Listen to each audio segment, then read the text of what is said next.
Bismillahirrahmanirrahim. Allahumma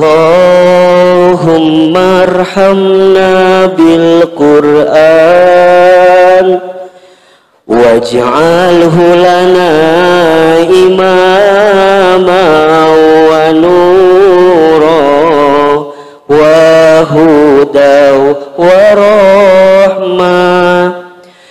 Allahumma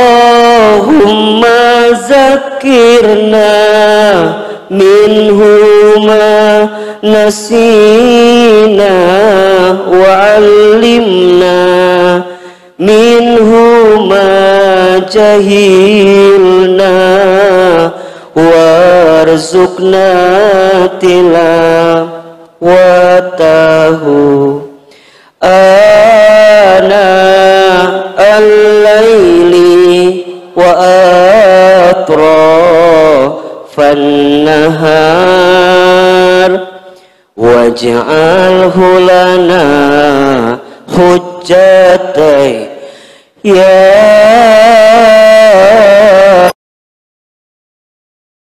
amin. Sama-sama kita bersolawat kepada Rasulullah sallallahu alaihi wasallam. Sallallahu Rabbuna ala nuril mubin Ahmadal Mustafa Sayyidil Mursalin wa ala alihi wa sahbihi ajma'in wa ala alihi wa sahbihi ajma'in. Allahumma sholli ala sayyidina Muhammad. Bismillahirrahmanirrahim. Assalamualaikum warahmatullahi wabarakatuh.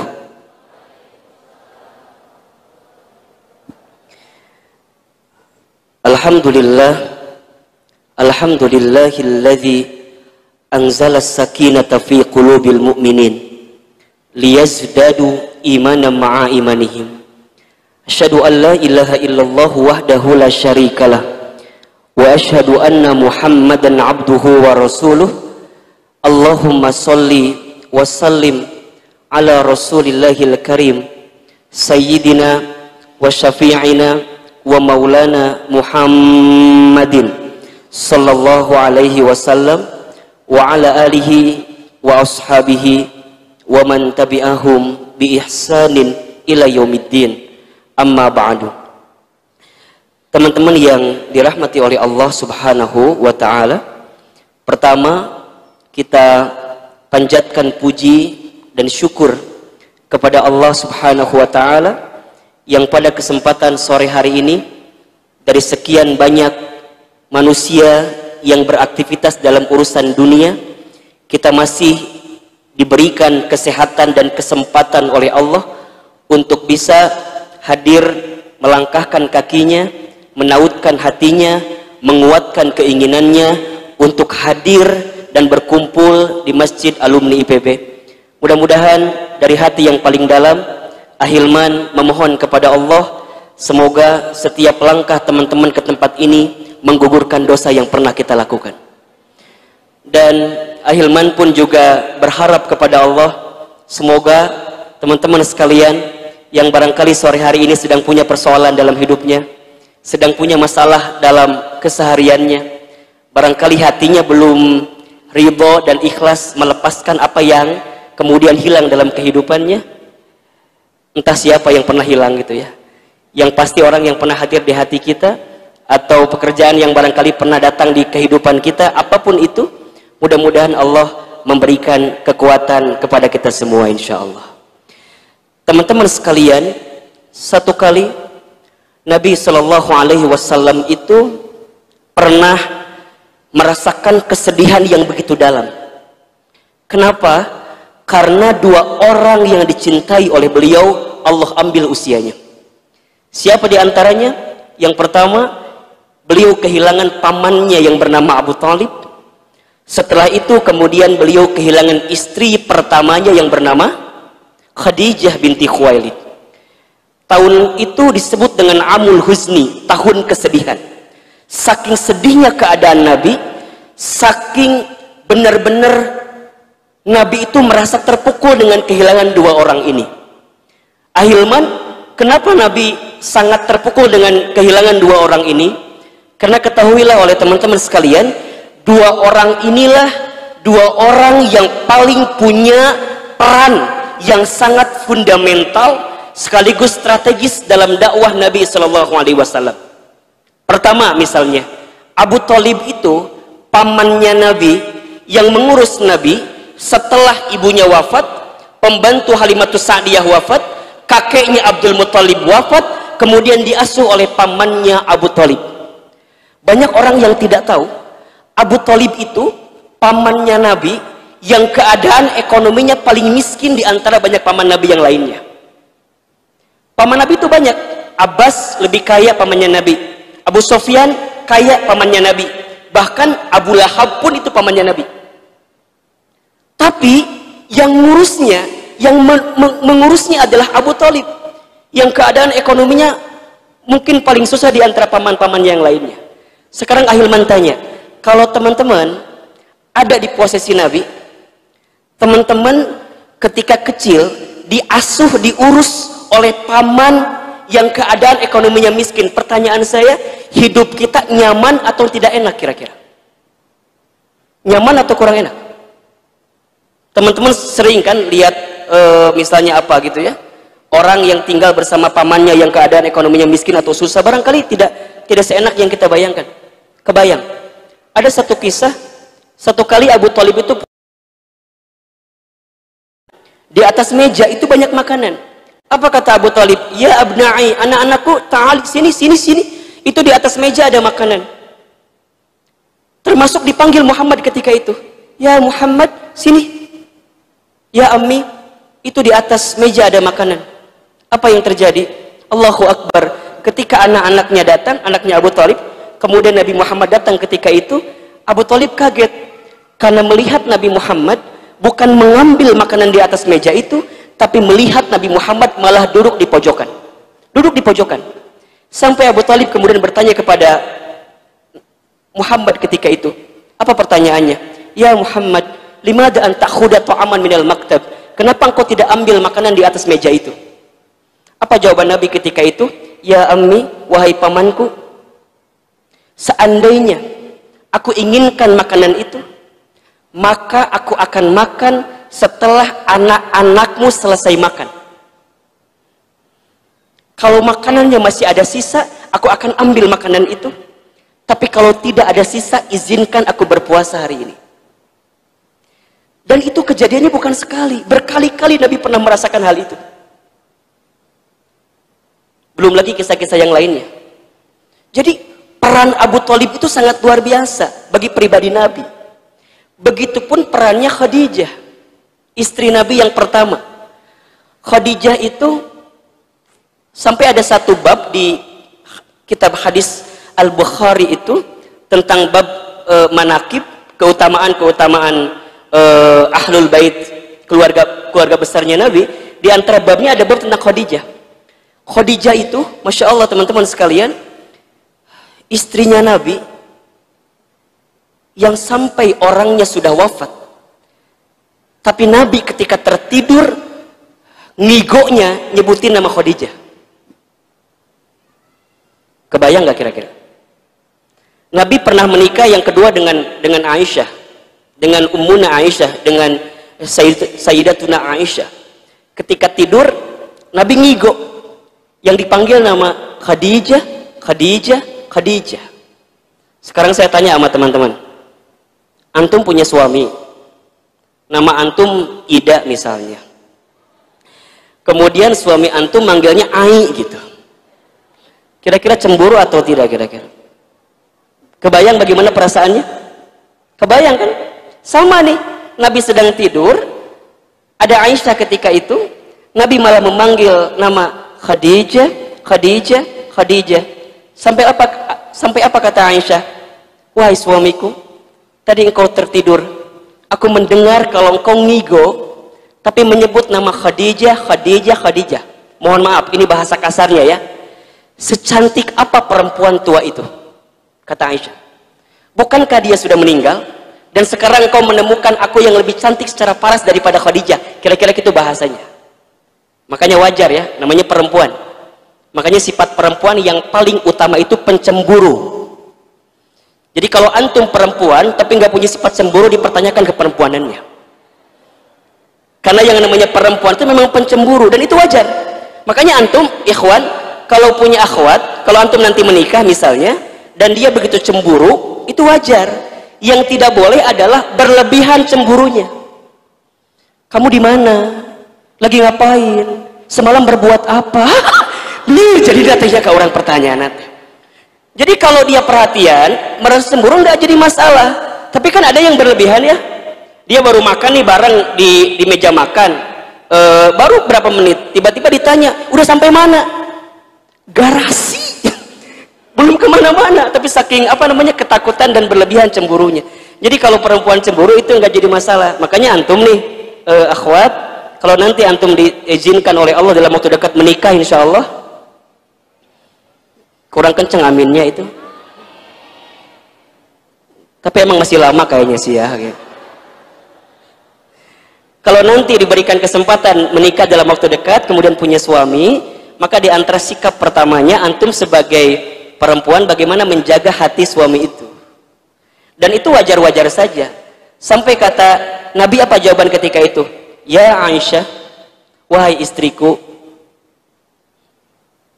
memang engkau istriku yang paling cantik secara fisik hari ini. Bahkan engkau adalah seseorang yang aku cintai. Tapi ketahuilah, sampai hari ini, bahkan sampai kapanpun, Khadijah tidak akan pernah hilang dalam perasaanku. Kenapa? Sampai Aisyah bertanya, limaza? Kenapa ya Rasulullah? Kenapa? Bukankah engkau sudah menemukan aku yang baru? Sudahkah engkau menemukan aku yang menggantikan Khadijah? Bukan. Karena Khadijah menempati posisi yang sangat luar biasa. Di saat orang lain memusuhiku, maka orang yang pertama kali mencintaiku adalah Khadijah.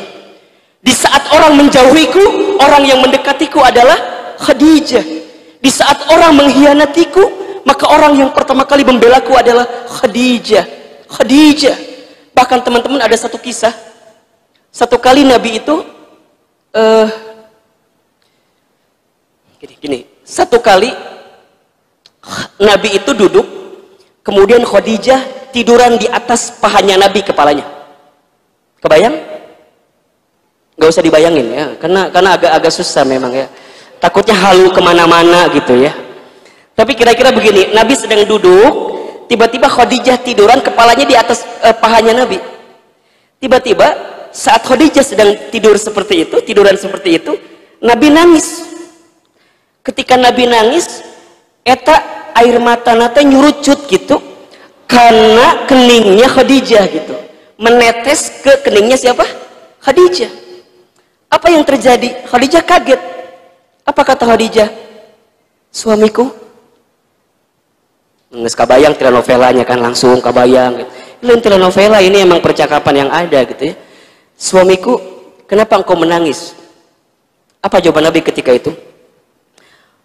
Khadijah, sungguh aku mencintaimu tiada tara. Pernah teman-teman dikatain seperti itu? Pernah sama dia itu loh, yang entah kemana lah sekarang orangnya gitu. Nabi kemudian bilang, sungguh aku mencintaimu tiada tara. Sampai kata Khadijah, thumma, kemudian apa ya Rasulullah? Khadijah, aku tidak pernah terbayang bagaimana kalau kemudian nanti engkau wafat. Siapakah orang yang akan menyayangiku? Siapakah orang yang akan mencintaiku? Sungguh aku tidak mau kehilanganmu, wahai istriku Khadijah. Yang sudah nikah pernah nggak suaminya bilang kayak gitu? Kalau belum, suruh bilang latihan dari sekarang. Biar ada perasaan yang begitu dalam, kira-kira begitu ya. Apa jawaban Khadijah ketika itu? Khadijah angkat tangannya, kemudian disusut apa namanya? Nah, disusutnya bahasa nungunaheunana. Dihapus gitu. Di apa namanya tuh? Dielap, nah dielap. Anu kieu atuh asa teu ngeunaheun. Di apa? Di itulahnya. Diusap. Diusap pak kieu teu ngeunaheun oge, dielap kumaha. Ya kira-kira diginilah. Di apa?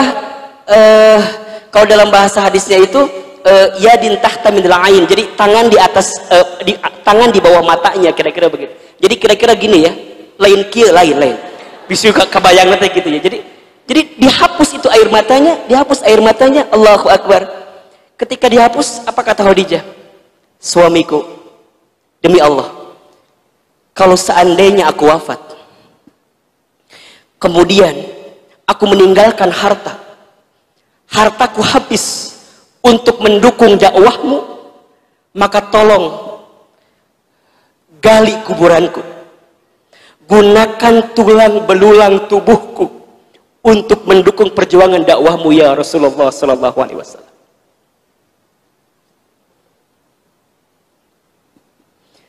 Jadi sampai memberikan segalanya gitu loh.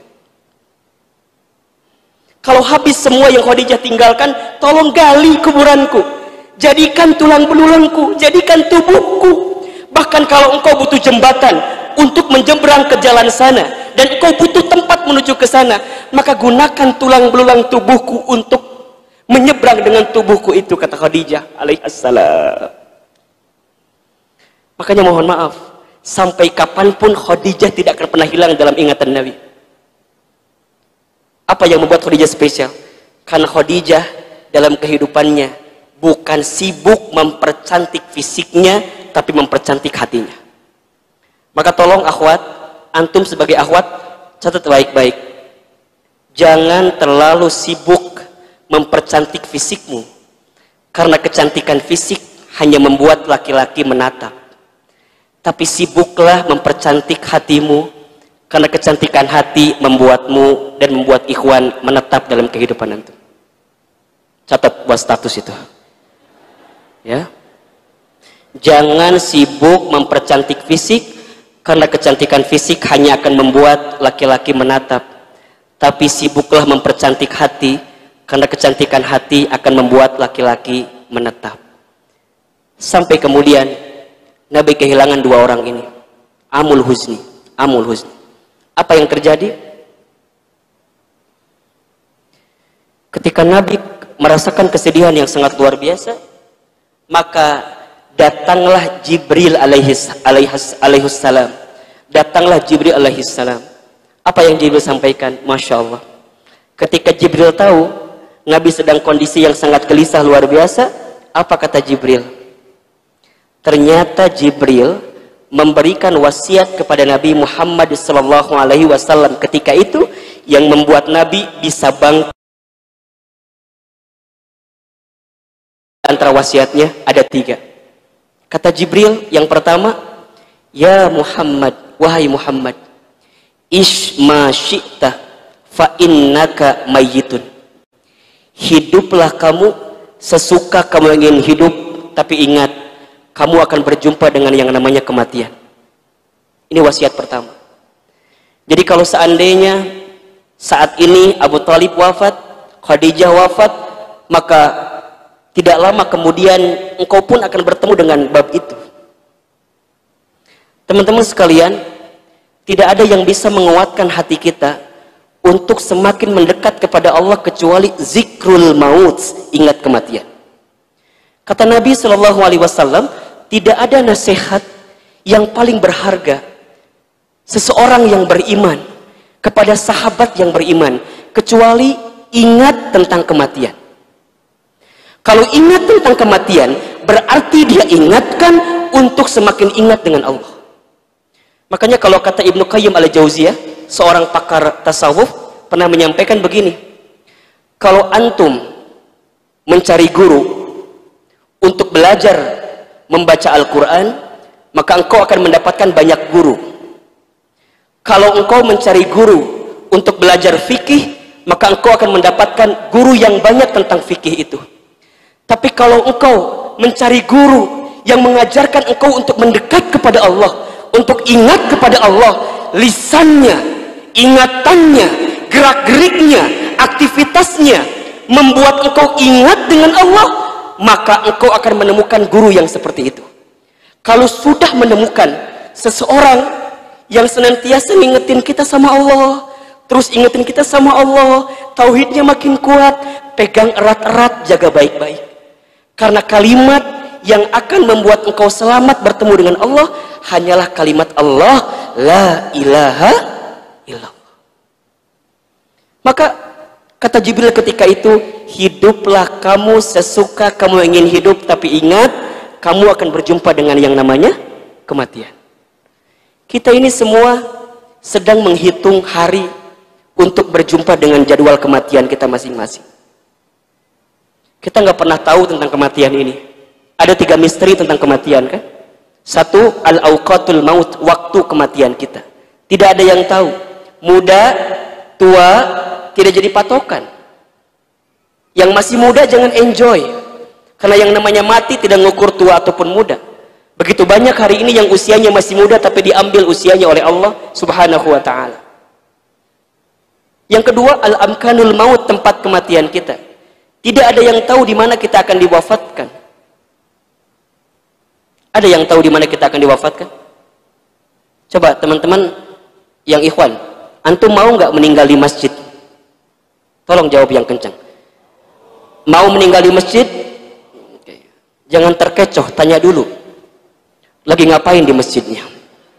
Palawur maling sound system maut di masjid, kan? Palawur. Maka ada yang ketiga, al-asbabul maut, sebab kematian kita. Kita tidak bisa menerka-nerka kapan wafat kita, tidak bisa menerka di mana wafat kita, tapi yang bisa kita urai dan rangkai dari sekarang adalah ingin seperti apa wafat kita. Innamal mar'u yumitu fil hayat illa ma dzatihi fil hayati dunya. Setiap manusia akan diwafatkan oleh Allah sesuai dengan kebiasaannya saat hidup di dunia. Banyak orang yang hari ini sibuk mikirin hidup enak, tapi sedikit yang mikirin bagaimana wafat dalam keadaan enak.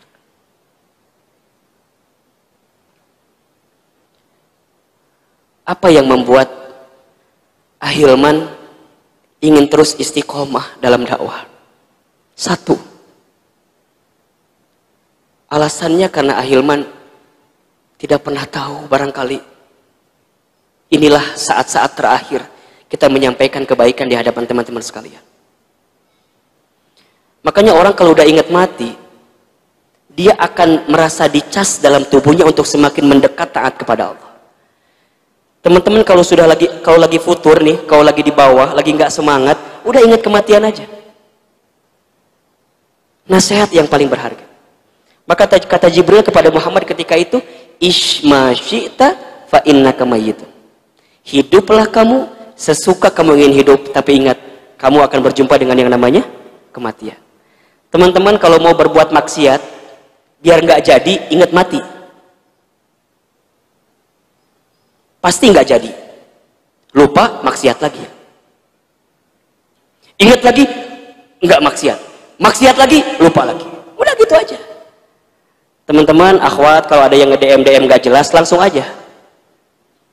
Assalamualaikum ukhti, ingat mati, gitu aja. Itu biasanya nggak diterusin biasanya. Udah selesai. Udah nggak jelas kayak gitu. Allahu Akbar. Yang kedua,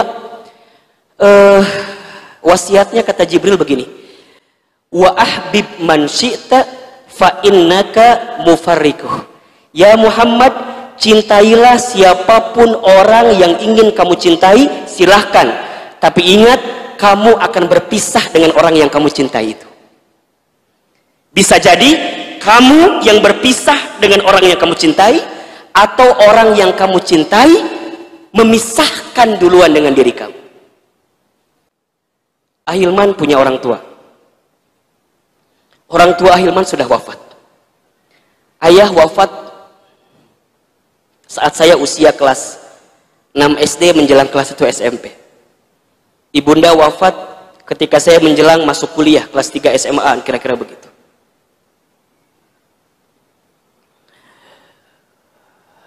Saat saya ingat orang tua, saya tahu saya tidak bisa kembali untuk berjumpa dengan orang tua lagi karena sudah tiada.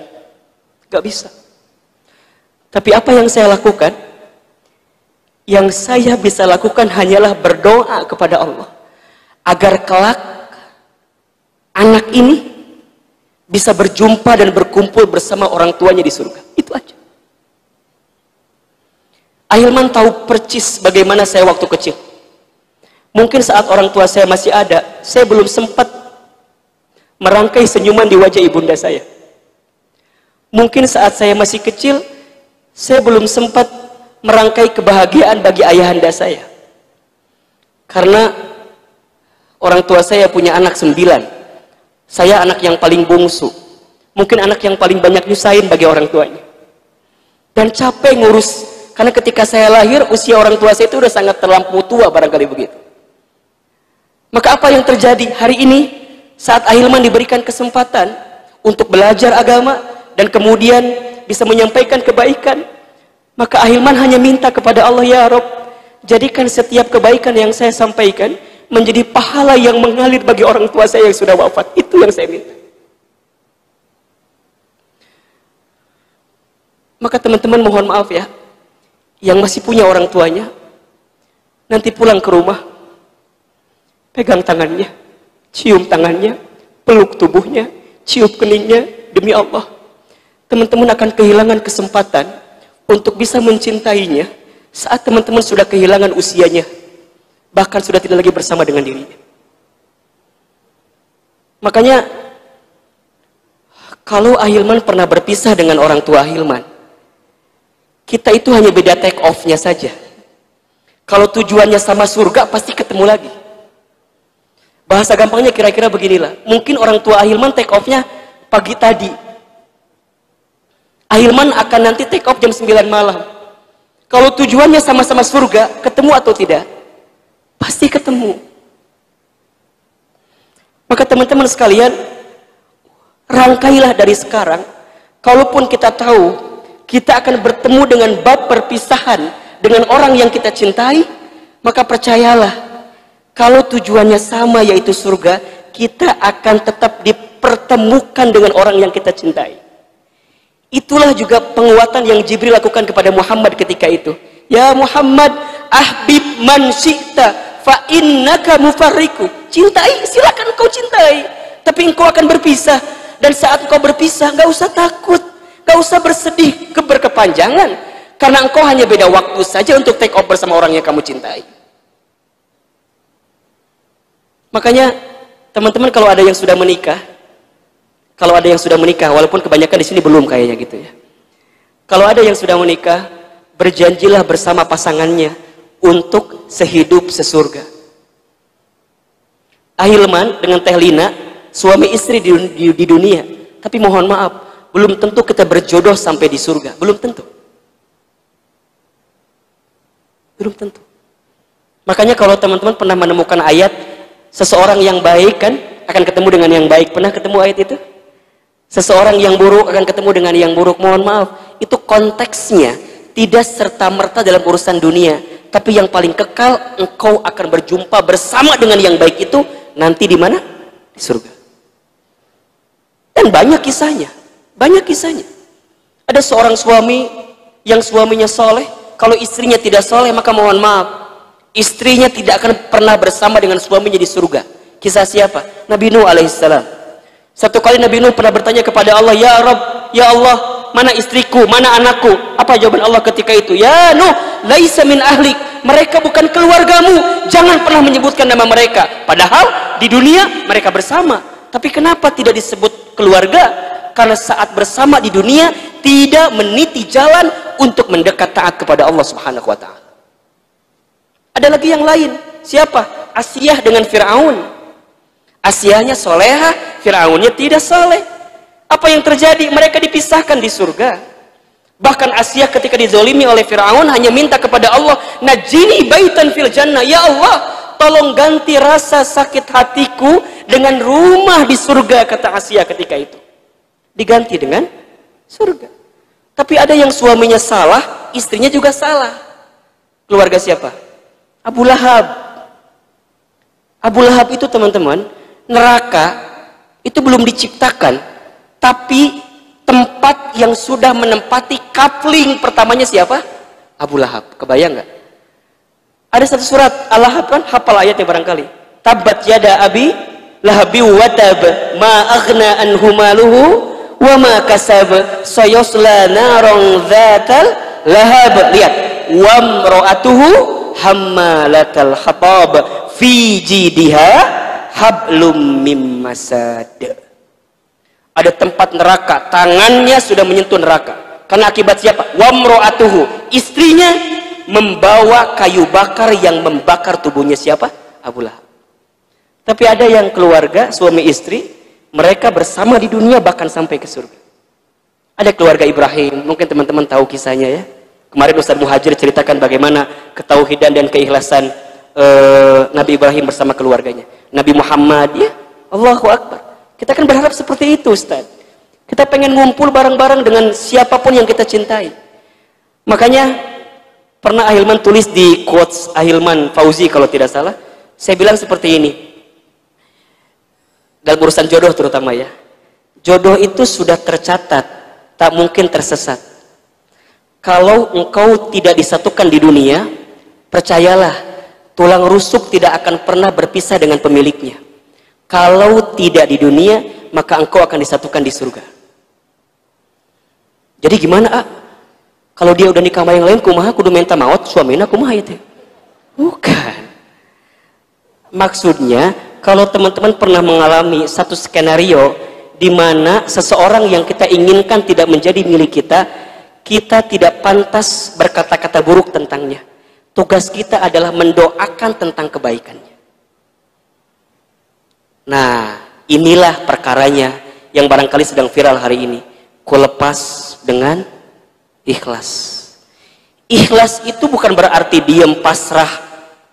Kumaha, bukan begitu.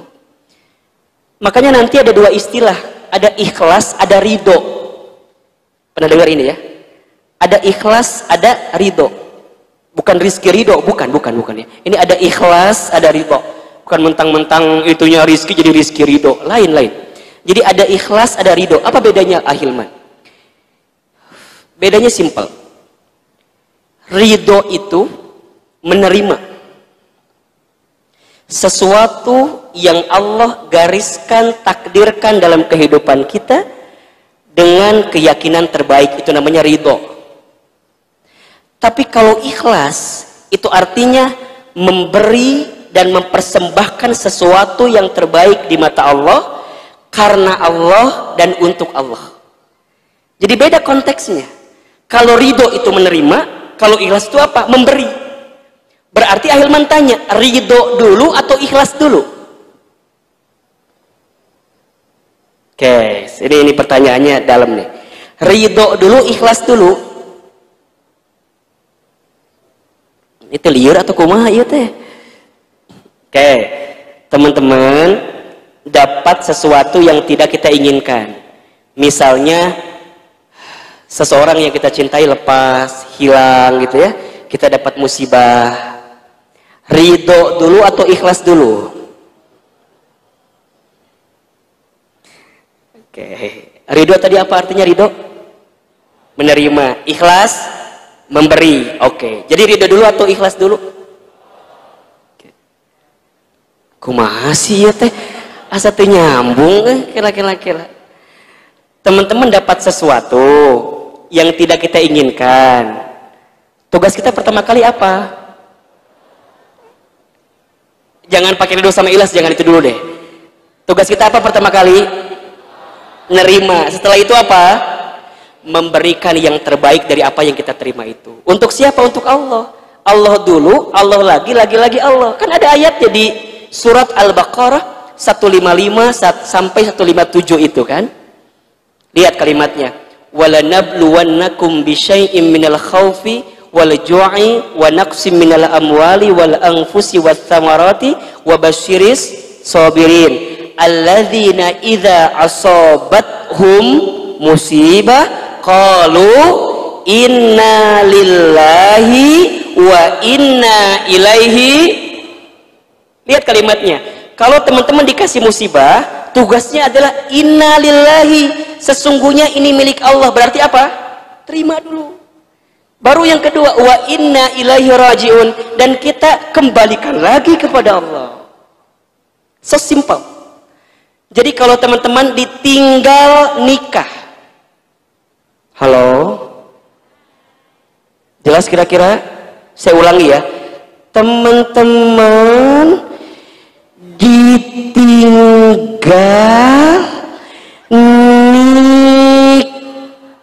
nikah oleh orang yang sudah teman-teman bayangkan mengarungi rumah tangga dengannya.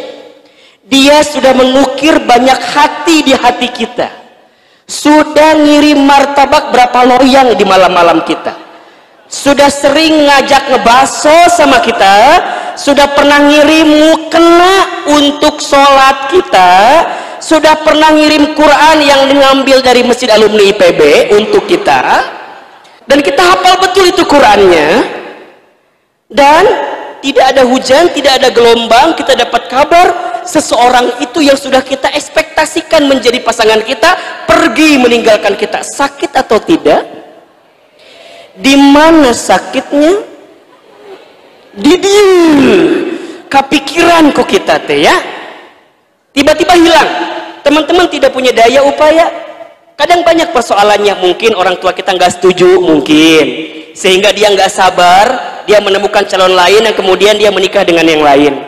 Atau dia memutuskan kita hanya dengan satu kalimat, kamu terlalu baik untuk aku, dan aku juga bingung apa jawabannya kalau begitu.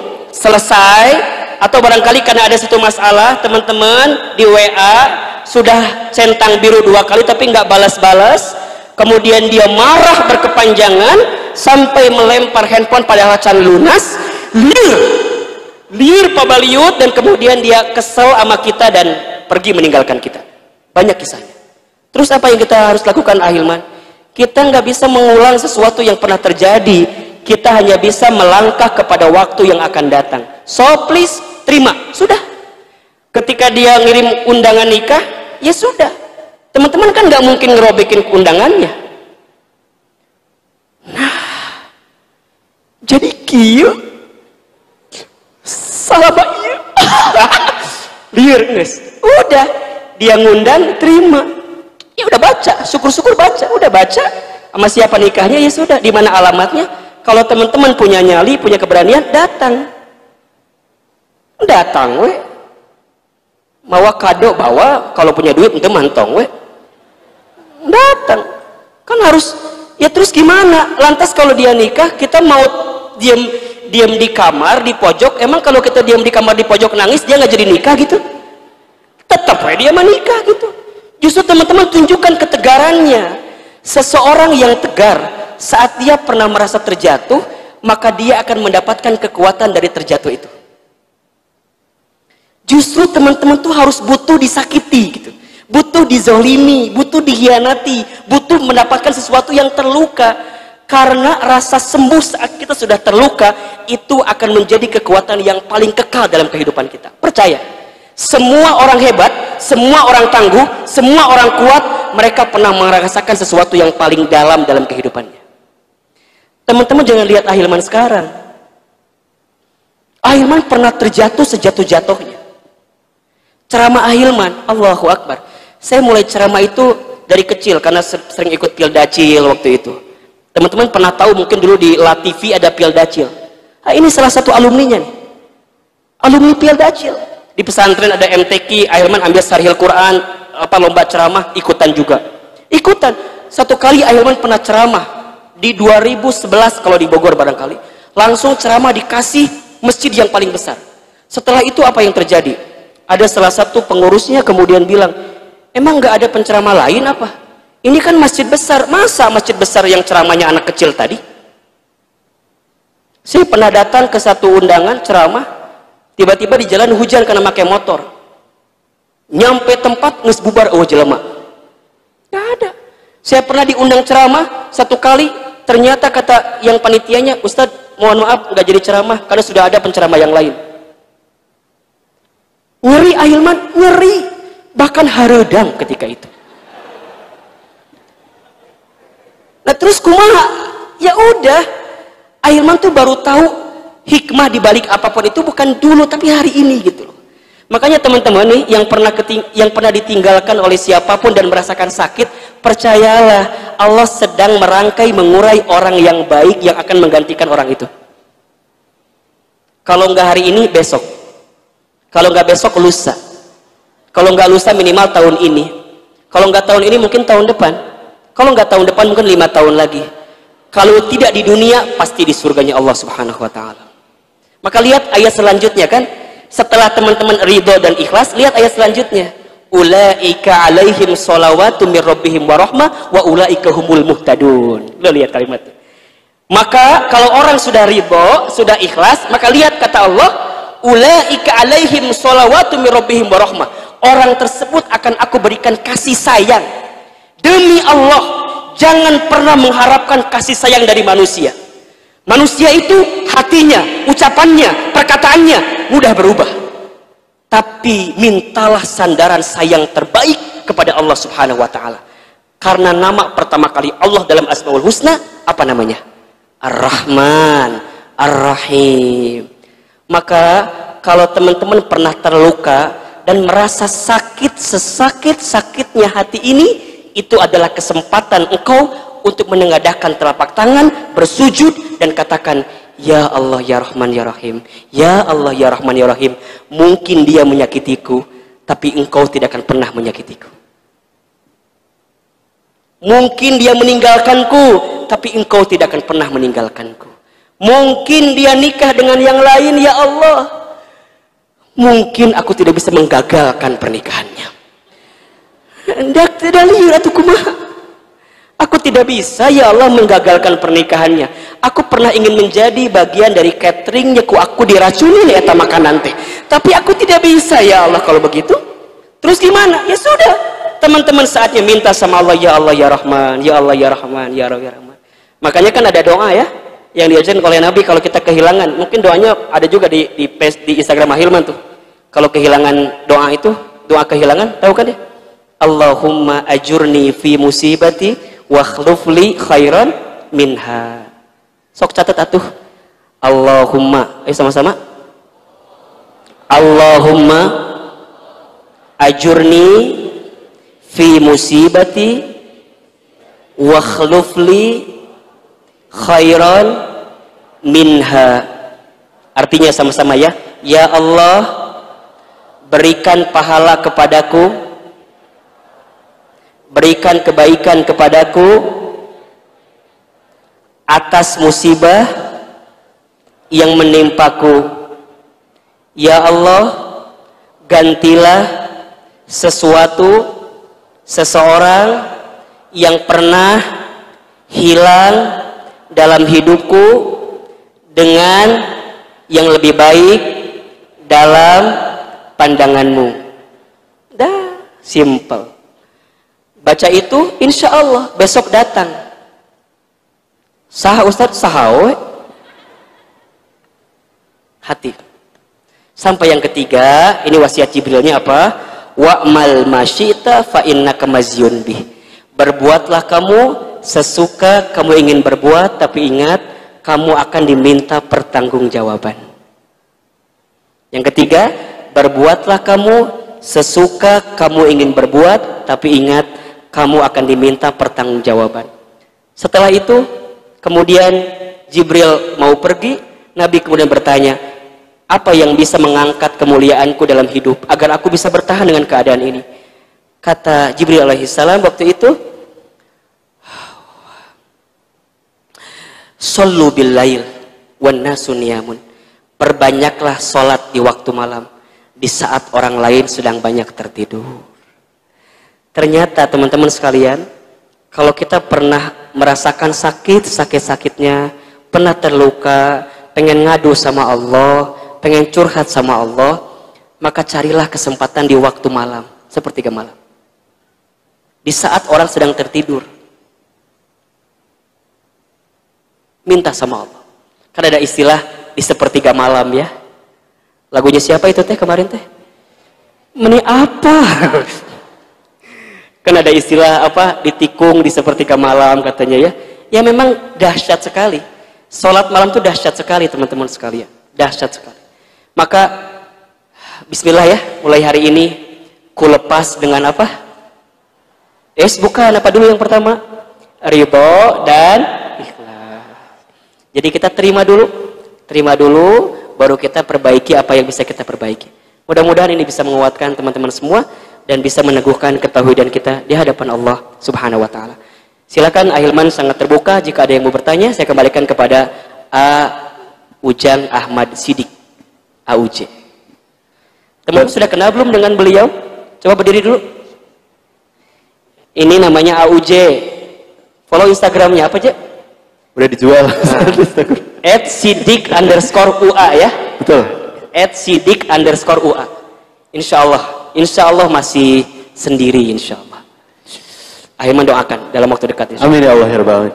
Baik, kita intermezzonya sudah cukup ya. Syukur Ustaz atas materinya. Berikutnya saya akan berikan kesempatan untuk Ikhwan terlebih dahulu yang ingin bertanya kaitan dengan kuridokan dengan ikhlas gitu ya. Masalah ya. Ku lepas dengan ridho dan ikhlas gitu ya. Dari Ikhwan ada? Baik, silakan.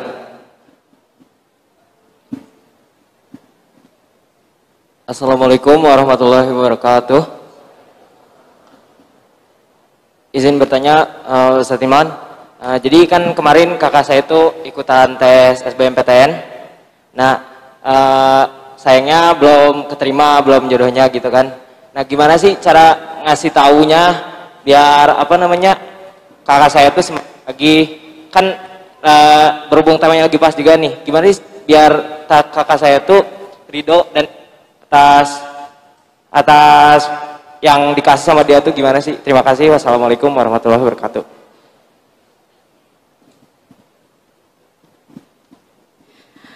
Ada yang kemarin ikut SBMPTN di sini? Oke. Dapat atau enggak? Enggak dapat. Ada lagi? Oke. Ada yang kemarin ikutan nikah massal ada? Enggak ada ya. Enggak dapat lagi. Baik, mungkin enggak dapat lagi. Allahu Akbar. Pertama begini ya. Untuk bisa ikhlas itu sesuatu yang perlu kita keluarkan pertama kali adalah sikap untuk husnuzon sama Allah. Apa itu Ahilman husnuzon?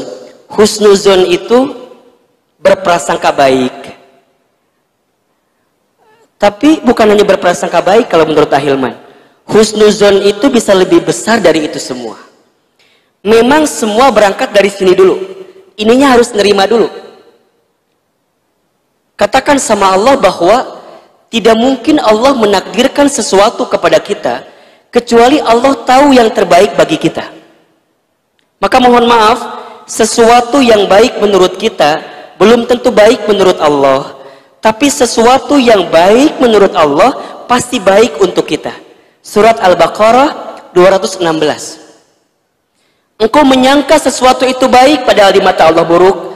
Engkau menyangka sesuatu itu buruk padahal di mata Allah baik. Maka sikap pertama langsung husnuzon. Katakan kepada Allah, ya Allah, ini kemauanmu, ini keinginanmu. Engkau tahu mana yang terbaik untuk hambamu ini ya Allah. Maka ingat ya, kalau sudah husnuzon, itu biasanya nanti akan ketemu jalan-jalan yang terbaik. Ahilman itu dulu waktu SMA di pesantren Darul Arqam. Saya kelas 3 SMA-nya kan di Amerika ya. Saya berangkat ke Amerika harusnya 1 tahun. Tapi karena ada kasus waktu itu bom Bali di Indonesia, saya dipulangkan kembali ke Indonesia, diganti ke Jepang. Ya.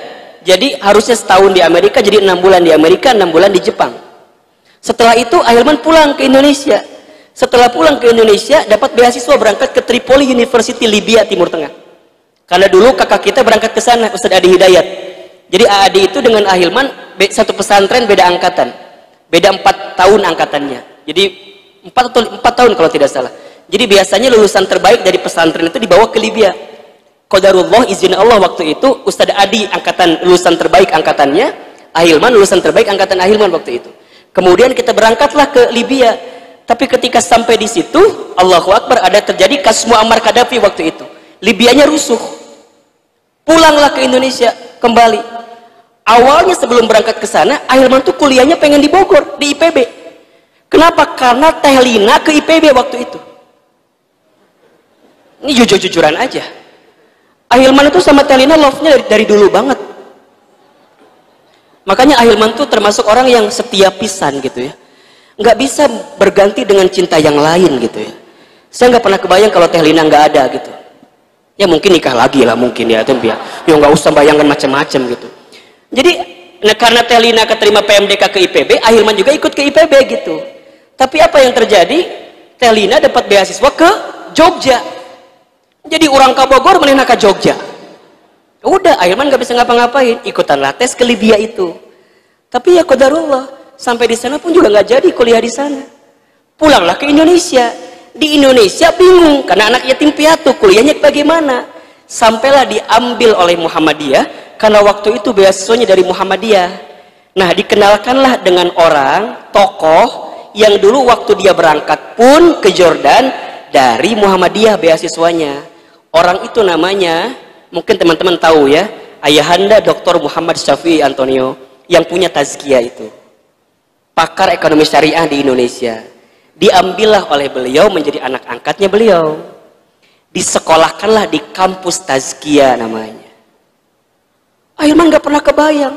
Teman-teman kampus tazkiyah itu dulu sebelum sekarang disentul, dulu dekat IPB, kecil. Ah, itu jelas lah. Nah, iya sekolah teh kieu-kieu amat. Letik gitu. Dibanding pesantren saya aja, saya nggak pernah nyangka kuliah di sini. Dulu di pesantren punya prestasi dan segala macam, kebayangnya bukan begini gitu. Tapi apa yang terjadi? Ya udah jalanin aja husnuzon. Singkat cerita, Ahilman jalanin, terima itu, berikan prestasi terbaik.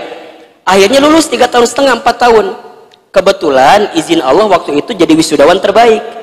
IPK-nya nggak gede-gede banget waktu itu, cuma berapa ya? 3,99 kalau tidak salah. Waktu itu kemudian kuliah di situ jadi wisudawan terbaik. Di tazkiyah itu kalau jadi wisudawan terbaik ada 3 hadiahnya. 1 berangkat umroh gratis, 2 jadi asistennya Pak Syafi'i Antonio, yang ketiga dikasih beasiswa S2. Kalau Ahilman tidak nerima, waktu nggak keterima ke sana, nggak dapat ini, mungkin nggak akan jadi itu. Tapi sikap pertama merencanakan yang terbaik bagi kita. Maka tunggulah keajaiban-keajaiban yang akan Allah hadirkan kalau kita bisa terima. Makanya kalau yang tadi kakaknya nggak keterima SBMPTN, bilang aja, Kak, tenang Kak, terima aja. Kakak mau dapat beasiswa. Kok kamu tahu? Iya, kan dari orang tua kita kan ya. Minimal gitu. Jadi insya Allah, Allah tuh nggak pernah zolim sama hambanya. Yang seringkali zolim kita sama Allah. Setuju apa enggak? Allah tuh nggak pernah ninggalin kita. Kita yang sering banyak ninggalin Allah. Banyak orang yang percaya sama Allah, tapi sedikit orang yang mempercayakan hidupnya sama Allah. Maka terima, pertamanya apa? Husnuzon ya. Kalau sudah husnuzon, ingat rumusnya. Apa yang kita rasakan menentukan apa yang kita pikirkan. Apa yang kita pikirkan menentukan apa yang kita ucapkan. Apa yang kita ucapkan menentukan apa yang kita lakukan. Apa yang kita lakukan menentukan kebiasaan. Apa yang menjadi kebiasaan akan menentukan nasib kita dalam kehidupan. Jadi semua dirangkai. Pertamanya, sini dulu. Husnuzon. Baru yang kedua, ikhtiar. Kalau gak keterima SBMPTN terus gimana? Ya udah cari kampus lain. Kan sekarang ada jalur mandiri misalnya ya. Mau masuk UI misalnya ujian SIMAK UI yang secara manual bukan manual, maksudnya itu apa? Gitulah pokok namanya. Langsung masuk bisa, lewat ini bisa, lewat ini bisa. Atau lewat kampus swasta juga bisa. Atau mau nunggu setahun bimbel dulu juga bisa. Pilihan kembali kepada teman-teman. Ikhwan akhwat kakaknya. Akhwat. Ya mungkin ketemunya sama ikhwan nanti. Terjadi kuliah nikah ujung nama. Kalem ya, Allah punya rencana sama kita. Makanya teman-teman jangan terlalu khawatir lah dengan dunia ini ya. Tenang aja. Ahilman tuh nggak tahu kenapa ya. Makin kesini makin yakin aja gitu ya tentang dunia itu, bahwa tidak akan tertukar semuanya tuh. Kalau kita sudah kuat tauhidnya lillahi ta'ala, Allah kasih jalan lah, kasih jalan. Mungkin teman-teman sering lihat ya, Ahilman syuting dengan salah satu ustadz di MNC TV mungkin.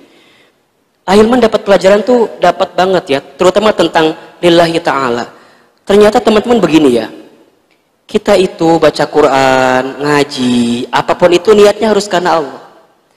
Kalau bukan karena Allah, malah bukan jadi sesuatu kebaikan, malah jadi kemadorotan. Apapun itu.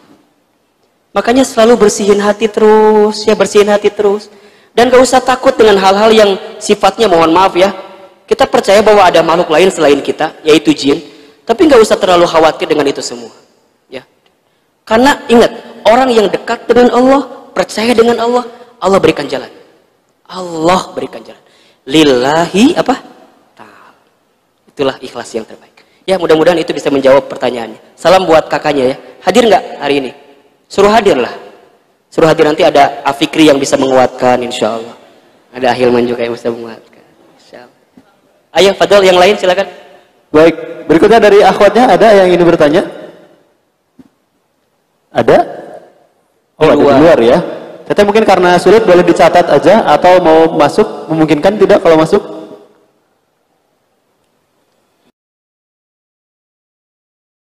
Masuknya lewat pintu ya teh, jangan lewat jendela ya. Agak jeleng lewat jendela mah. Baik, mungkin sambil menunggu teteh itu masuk, ada satu pertanyaan lagi Ustaz. Ini yang di belakang Uje nggak apa-apa. Oh, ada, boleh silakan. Yang pakai masker. Maju ke depan karena semuanya pakai masker. Apa namanya? Sinyalnya ya kurang bagus, yang harus agak di depan.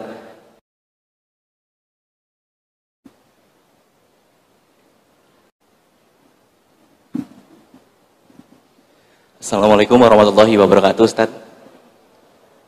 Selamat sore teman-teman semua. Mohon izin bertanya Ustaz. Tema untuk hari ini adalah kulepas dengan ikhlas.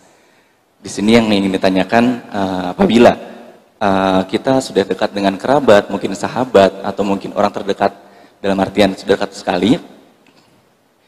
Di sini orang tersebut itu menyakiti kita, menyakiti, mengkhianati, padahal kita sudah percaya di situ. Nah, yang ingin jadi pertanyaan, sifat manusia itu kan ada merasa sifat dongkol ya Ustadz ya. Sedih, dongkol, atau misalkan merasa dikhianati, itu seperti apalah. Yang jadi pertanyaan adalah, apakah kita bisa memberikan kesempatan kedua kali untuk orang tersebut, atau kita memaafkan namun sudah kita tidak memberikan jarak untuk orang tersebut, orang terdekat tersebut, mantan orang terdekat. Baik, itu aja Ustadz, terima kasih. Wassalamualaikum warahmatullahi wabarakatuh.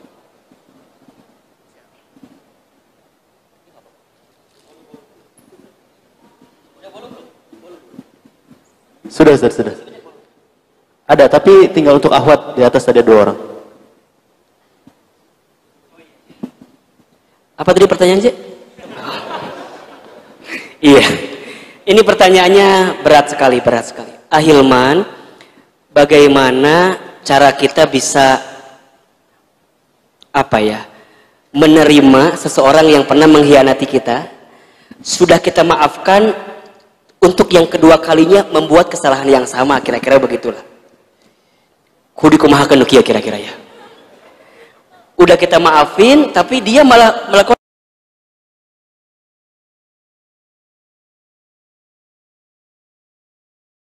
Ini pertanyaannya. Sabar itu ada batasnya atau tidak? Oke, yang jawab ada angkat tangan. Oke, yang tidak ada? Ini untuk ngacung naon jawabannya ya? Kieu we jempling sih kan tengah jawab. Mungkin ini beda perspektifnya ya. Cuman kalau Ahilman ditanya, sabar itu ada batasnya atau tidak? Saya akan jawab, sabar itu tidak ada batasnya.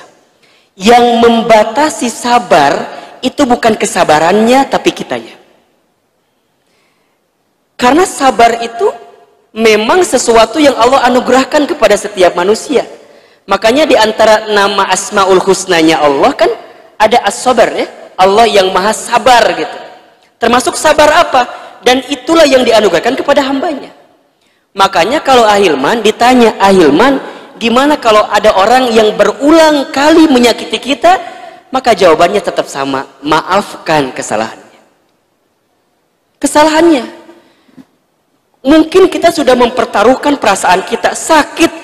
Ya terus kalau kita dengki dengan dia, apakah selesai perasaan sakit itu? Kan tidak juga.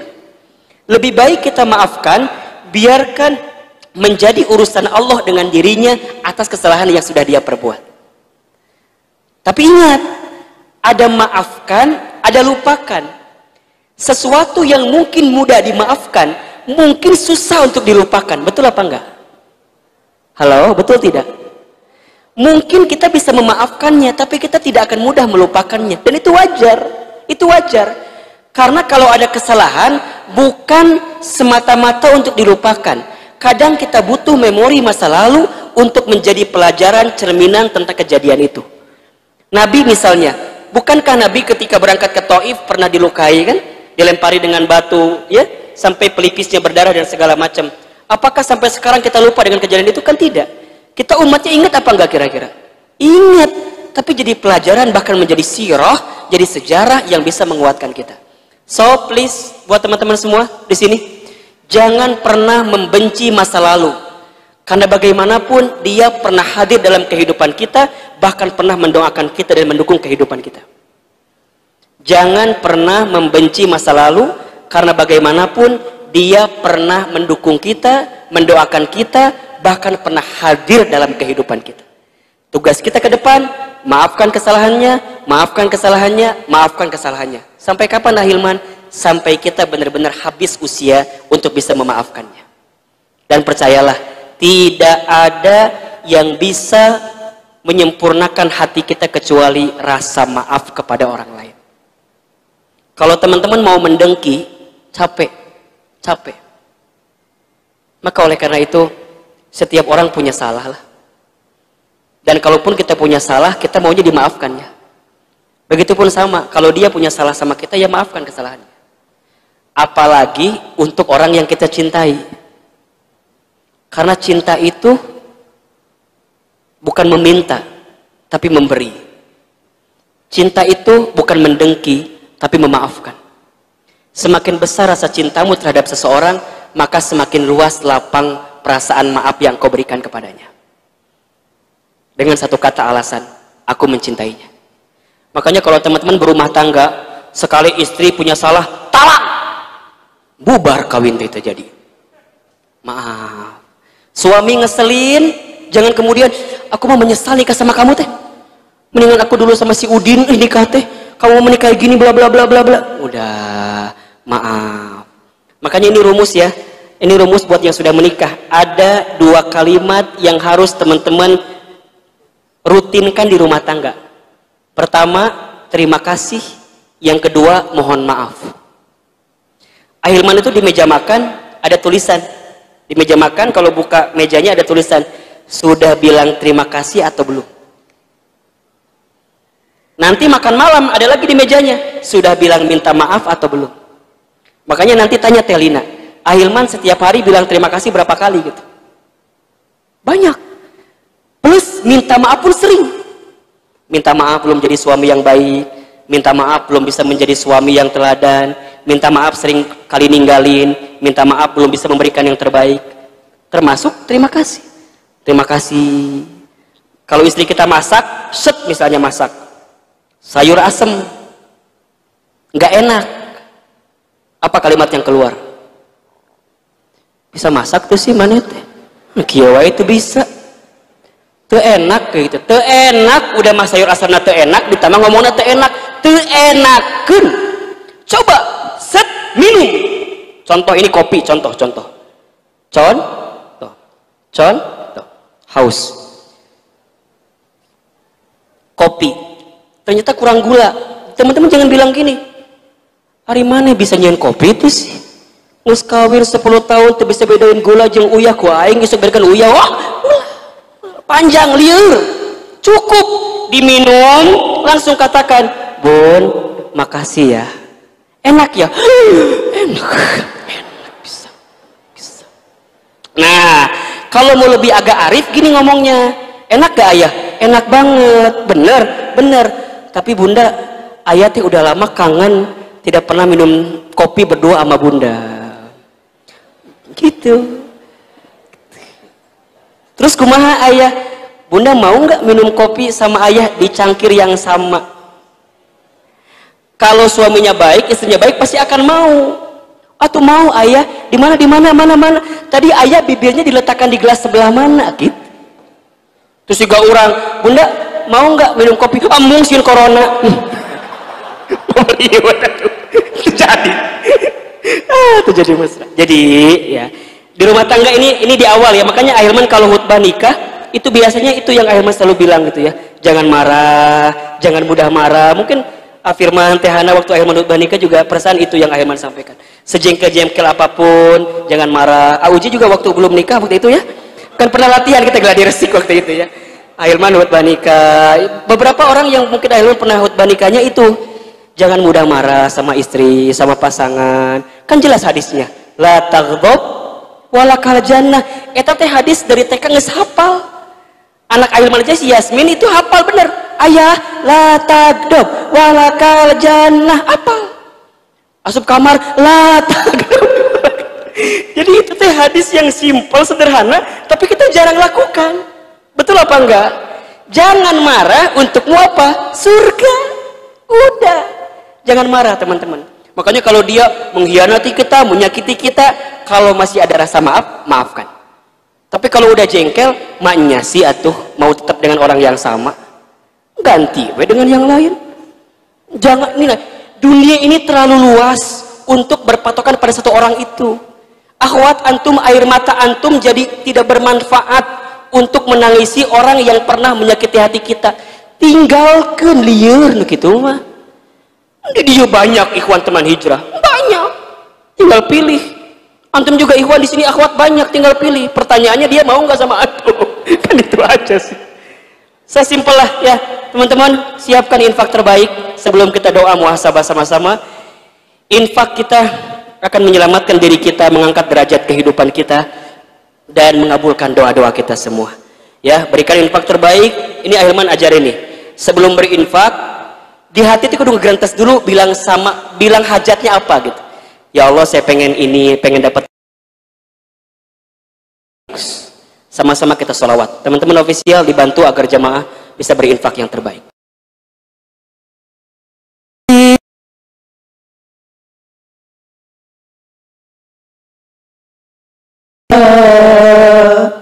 Ya Rasul, salam alaika.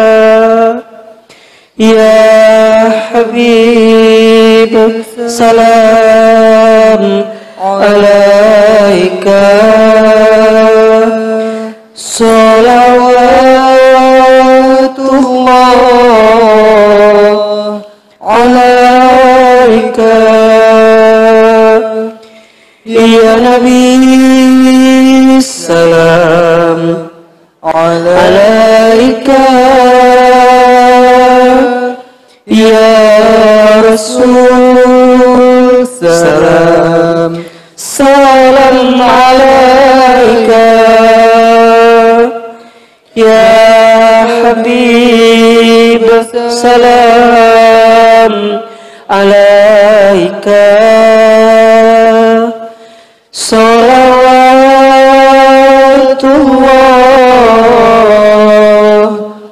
alaika. Tasbih, tahmid, tahlil dan takbir. Subhanallah walhamdulillah wa la ilaha illallah wallahu akbar. Subhanallah walhamdulillah wa la ilaha illallah wallahu akbar. Subhanallah walhamdulillah wa la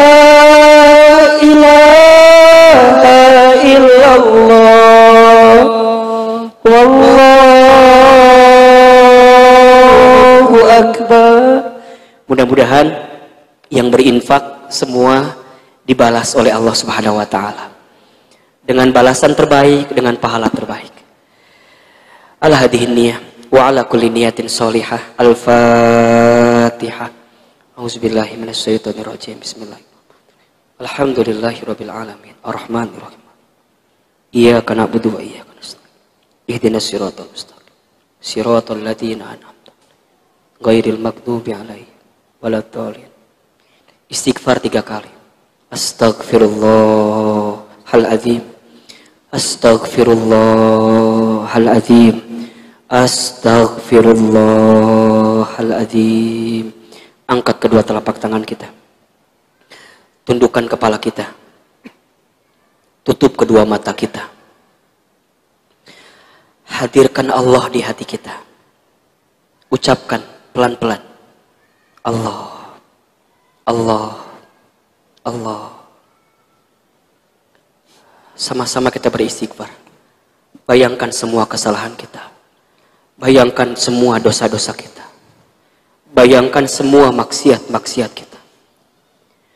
Kita minta sama Allah agar Allah mengampuni semua dosa-dosa kita. Teman-teman, hidup ini nggak lama, sebentar. Besok, lusa, kita barangkali akan dipanggil menuju Allah. Bekal apa yang sudah kita persiapkan? Bekal apa yang sudah kita persiapkan? Sudahkah kita yakin saat kembali kepada Allah, Allah panggil kita dengan panggilan terbaik? Ya ayyatuhan nafsul mutmain, irji'i ila rabbiki radiyatan mardiyah, fadkhuli fi ibadi wadkhuli jannati.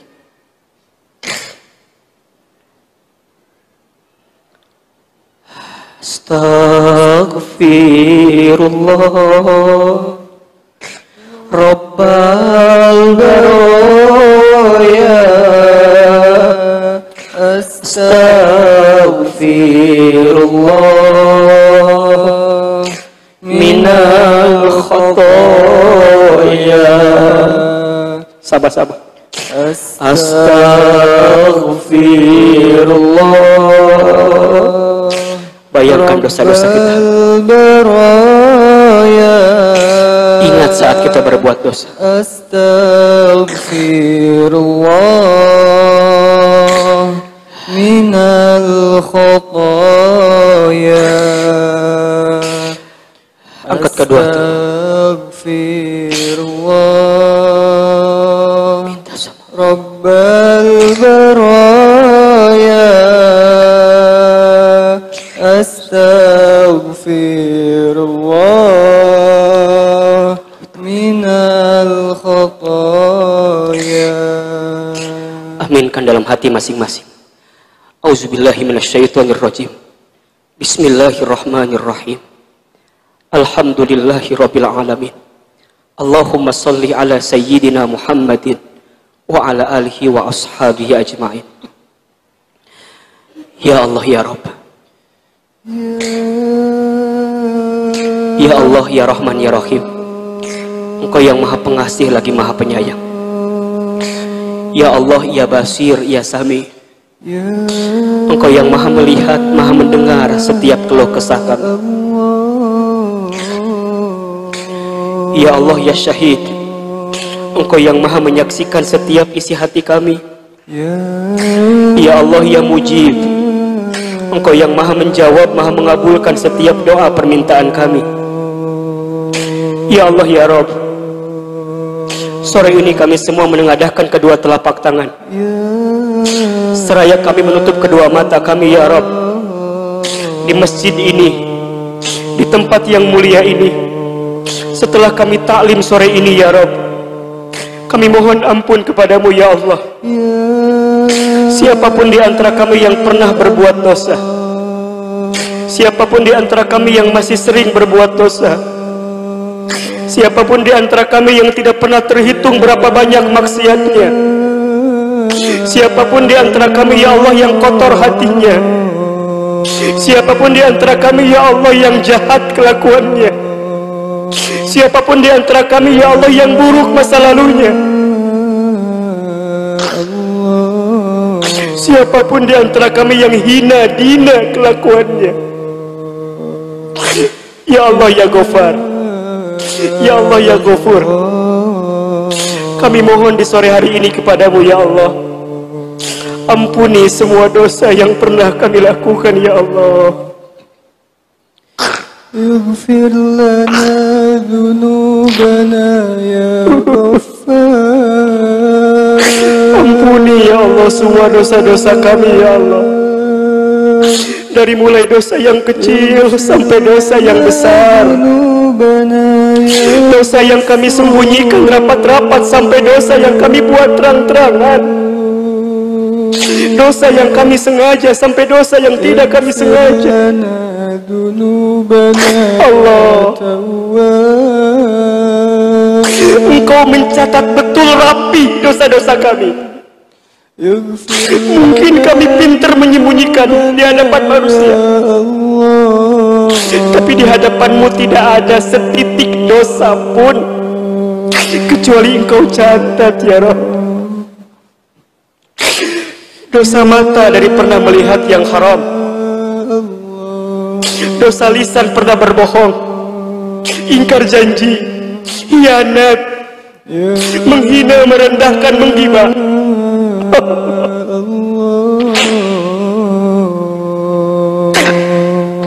Dosa tangan dari pernah bersentuhan dengan yang haram, pernah mengambil menyentuh yang haram.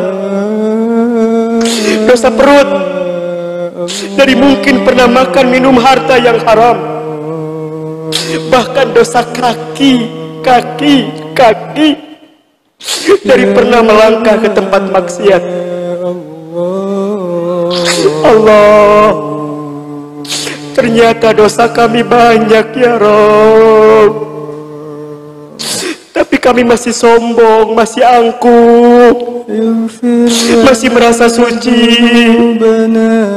masih sering menyalahkan orang lain, padahal dosa kami banyak.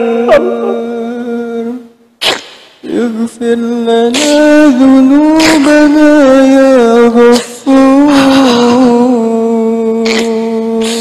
Bahkan mungkin di antara kami ada yang pernah berzina ya Rabb. Ighfir lana dhunubana ya Tawwab. Apalagi mungkin di antara kami ada yang pernah durhaka kepada orang tuanya, ada yang pernah menyakiti hati orang tuanya, ada yang pernah menyinggung perasaan orang tuanya, ada yang pernah menyakiti hati orang tuanya, membuat menangis orang tuanya. Teman-teman, kita doakan orang tua kita masing-masing. Kita mulai yang pertama, hadirkan wajah ibu kita masing-masing. Dekatkan wajah ibunda kita, bayangkan wajahnya. Dialah perempuan yang paling kuat, paling hebat, mengandung kita 9 bulan, melahirkan kita hidup mati, menggendong kita beratnya luar biasa.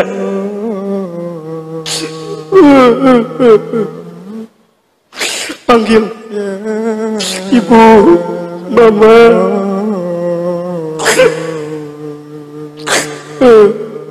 Berapa kali kita menyakiti ibunda kita, pernah bilang ah, membantah, cuek, pernah jauh, marah. Bayangkan teman-teman, bilang ah saja tidak boleh itu, sedangkan mulut ini pernah berkali-kali bilang ah ma, ah ma, ah ma.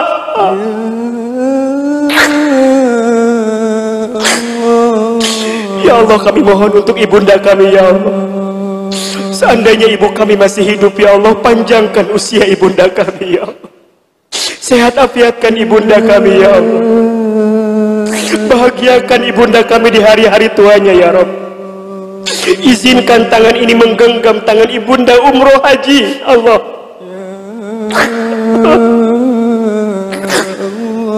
Halalkan semua darah yang pernah keluar karena mengandung melahirkan kami.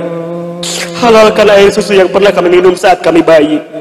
Halalkan kebaikannya.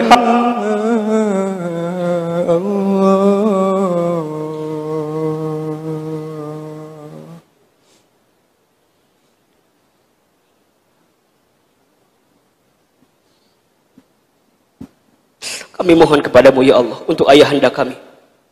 Hadirkan wajah ayah kita.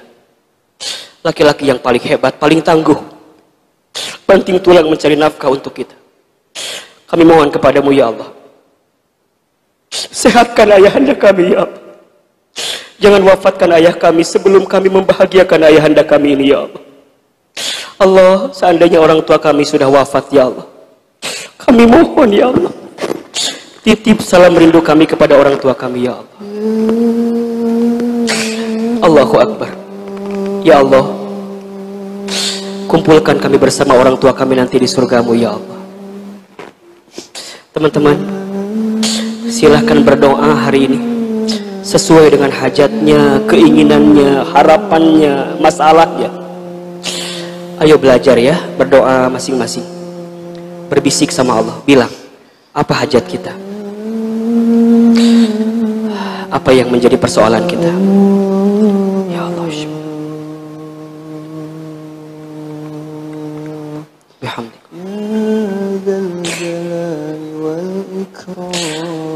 Apa yang sedang kita rasakan, seandainya bisa menangis, menangislah, karena Allah tahu betul bagaimana perasaan hati ini. Ayo, yang masih terluka, yang masih sakit hatinya, yang masih merasa terhianati, minta sama Allah. Ya Rabb, Allah. Amin. Bismillahirrahmanirrahim. Amin. Amin.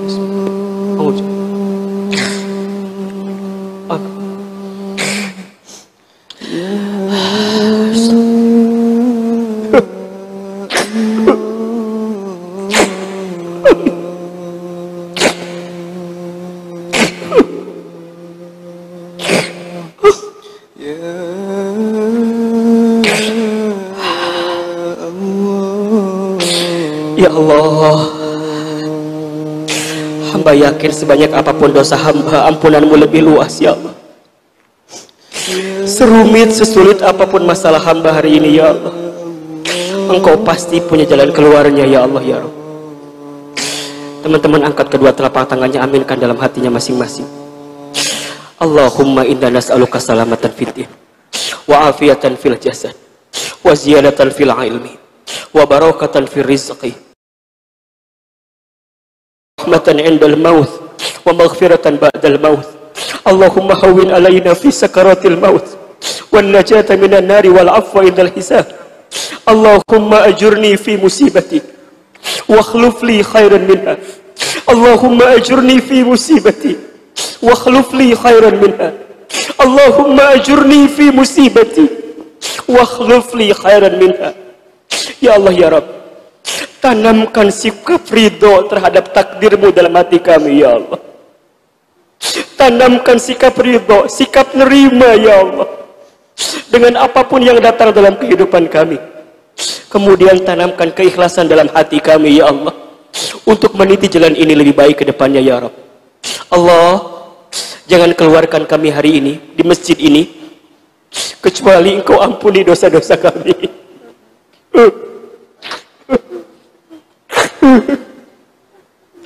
Jangan keluarkan kami dari masjid ini ya Rabb, kecuali Engkau ampuni dosa-dosa kami. Jangan Engkau keluarkan kami dari masjid ini ya Rabb, kecuali Engkau berikan ketenangan dalam hati kami ya Rabb. Lapang, tenang, ridho, ikhlas. Ya Rabb, kami mohon kepadamu, kabulkan doa-doa kami ya Allah. Rabbana taqabbal minna innaka antas samiul alim wa tub alaina innaka antat tawwabur rahim. Ya Allah, kami mohon kumpulkan kami semua teman hijrah nanti di surgamu ya Allah.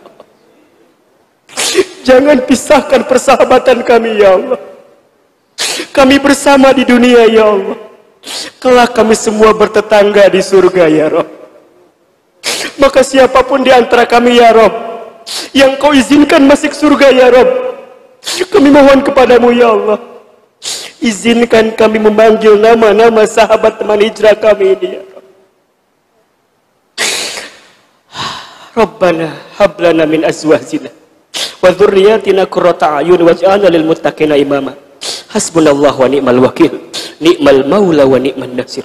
Rabbana atina fid dunya hasanah wa fil akhirati hasanah wa qina azabannar. Subhana rabbika rabbil izzati amma yasif. Wassalamun alal mursalin. Walhamdulillahi rabbil alamin.